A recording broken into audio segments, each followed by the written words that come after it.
যে সকল ঝড়ের আঘাত থেকে বাঁচায় মোরে আগলে রেখে, যে সকল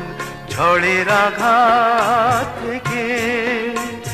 বাঁচায় মোরে আগলে রেখে, প্রদীপ হয়ে নিজেই জ্বলে আগুন হয়ে জ্বালায় না, সেই তো আমার প্রিয়, সেই তো আমার প্রিয়।